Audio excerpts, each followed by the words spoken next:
অনেক ইমপ্রুভমেন্ট হয়েছে, এটা সবাই স্বীকার করে।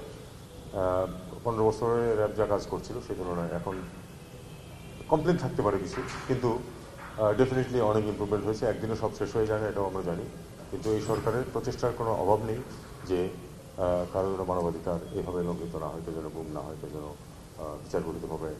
বিচার বহির্ভূতভাবে যেন হত্যা করা না হয়।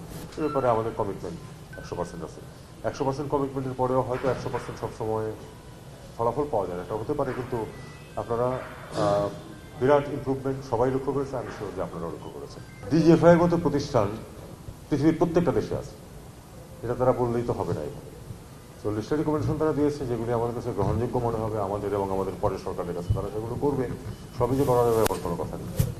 ভারতের পররাষ্ট্রমন্ত্রী একটি সাক্ষাৎকারে বলেছেন যে প্রাক্তন প্রধানমন্ত্রী উনি সিদ্ধান্ত নেবেন যে উনি সিদ্ধান্ত নেবেন, এবং উনি যদি চান তার ইচ্ছার উপরে নির্ভর করছে ওনার থাকা না থাকা। ভারত সরকার এ ব্যাপারে কিছু করবে, তা আপনারা তো চিঠি দিয়েছেন এক্সট্রাডিশনের জন্য।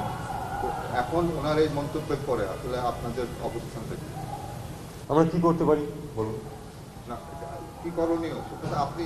করণীয় তেমন কিছু আসলে নেই, কারণ ভারতকে রাজি হতে হবে অথবা চাইতে হবে তাকে ফেরত দিতে হবে।